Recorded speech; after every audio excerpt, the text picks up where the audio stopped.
আসছে এখন প্রচণ্ড ঠান্ডা, গুরুদাঙ্গার জন্য এগোচ্ছি। গাড়ি রেডি প্রায়, নিঃশ্বাস নিতে পারছি না, আস্তে আস্তে কথা বলতে হবে, অনেক প্রিকশন নিতে হবে যা শুনলাম। বিশাল ঠান্ডা। এই যে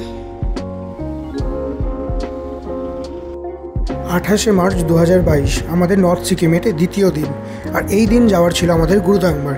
তাই খুব সকাল সকালই আমরা বেরিয়ে পড়েছিলাম গুরুদাংমার যাওয়ার উদ্দেশ্যে। বলাই বাহুল্য যে গুরুদাংমার নিয়ে যতটা ছিল না কিউরিয়াসিটি, ততটা ছিল এক্সাইটমেন্ট যে গুরুদাংমার দেখার এক স্বপ্ন সেই দিন হচ্ছিল আমাদের পূরণ। তবে হ্যাঁ, বিভিন্ন ভ্লগারদের প্রিকশনগুলো মাথায় সকাল থেকেই খেলছিল যে সেখানে কি কি করতে হবে আর কি কি না করাই উচিত। তো সেই সব নিয়েই আমরা বেরিয়ে পড়েছিলাম খুব সকালের দিকে গুরুদাংমার যাওয়ার জন্যে। চোখে দেখার ভিডিওতে দেখা আকাশ পাতালের একটা তফাৎ থাকে, তাই ভিডিওতে আমরা যতই দেখি না কেন, নিজের চোখে না দেখলে বা নিজের চোখে এক্সপিরিয়েন্স না করলে সেগুলো আমাদের মধ্যে মনে গাঁথে না। আর সত্যিই তো কিছুটা রাস্তা যাওয়ার পরই আমরা বুঝে উঠলাম এই নর্থ সিকিম কেন এতটা কঠিন। 12,000 ক্রস করে গেছি, প্রায় 13,000 ফিটের উপরে একটা ক্যাফে টাইপসের বা খাবারের জায়গায় আগুন আছে, দাঁড়িয়েছি।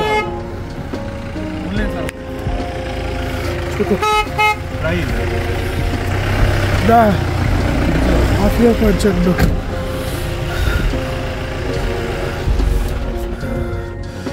এখন জানি না কতটা কী লাগবে। অনেকে শরীর খারাপ করতে শুরু করেছে, আস্তে আস্তে কথা বলছি তাই জাস্ট ভিউটা আলাদাই। এই যে দৃশ্য ছবি চলছে।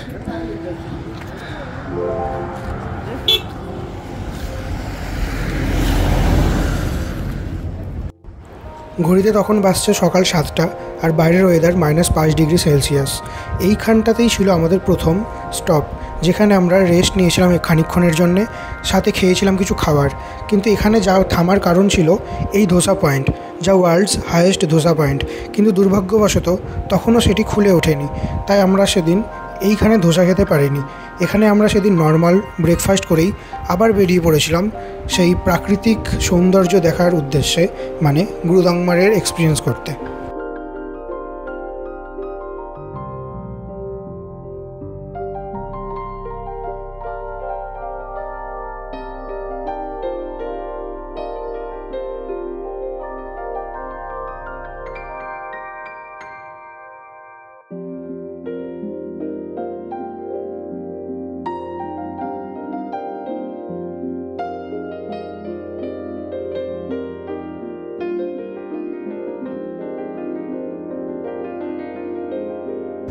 ঘড়িতে তখন 10টা।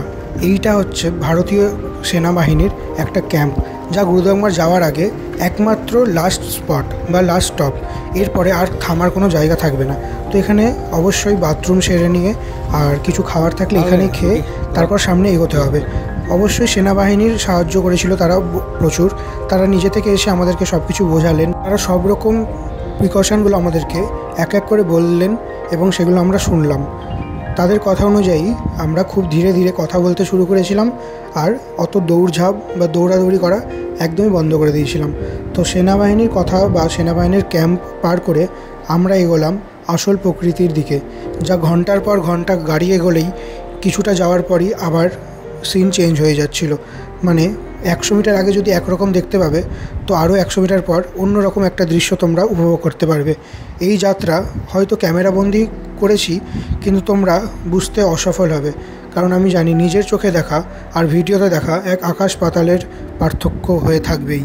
এই গুরুদাংমার না এক্সপিরিয়েন্স করলে বলে বা ভিডিওতে দেখানো সম্ভবই না তার সৌন্দর্যটা।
তো অবশেষে পৌঁছালো এই রাস্তা কাটিয়ে গুরুদাংমারের দিকে আমাদের গাড়ি। ওই যে উপরে দেখা যাচ্ছে পাহাড়ের কিছুটা অংশ, সেইটাই গুরুদাংমার লেকের অংশ। আস্তে আস্তে আমরা আরও সামনের দিকে এগোচ্ছি। কিন্তু বলাই বাহুল্য, এই যাত্রা আমার জীবনের সবথেকে টাফেস্ট যাত্রার মধ্যে একটা থাকবে। আমি বলবো এখন অবধি আমার সবথেকে টাফেস্ট ডে। এরকম অ্যাডভেঞ্চারাস বা এরকম মানে অস্বাভাবিক একটা এক্সপিরিয়েন্স আগে কখনো হয়নি এখন অবধি। এই এক্সপিরিয়েন্সটা আমি কোনো দিন ভুলতে পারবো না। আবার আমার সাথে তোমরাও সহমত হবে যে যারা যারা গুরুদাংমার গেছে আর এই এক্সপিরিয়েন্সটা নিয়েছে, তারা সবাই বলবে যে হ্যাঁ অবশ্যই এই এক্সপিরিয়েন্সটা এক অন্যরকম এক্সপিরিয়েন্স ছিল। আর এটাই হলো স্বপ্নের গুরুদাংমার।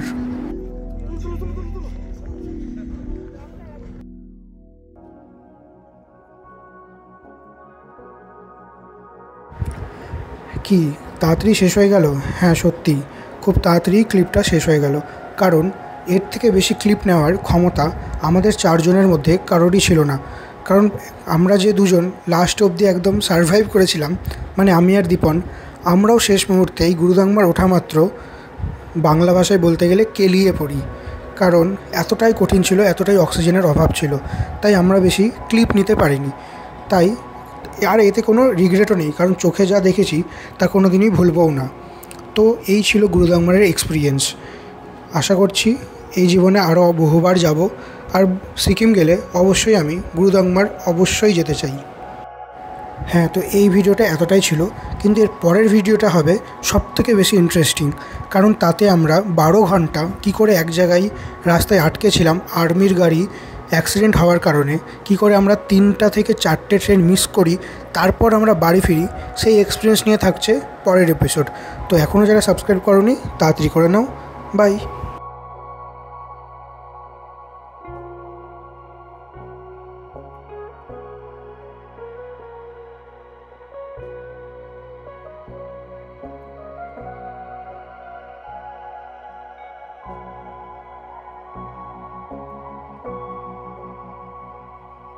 বহুত অসরা 2 ডিগ্রি চলছে, এরা নাকি এখন হাঁটতে বেরোবে বলছে।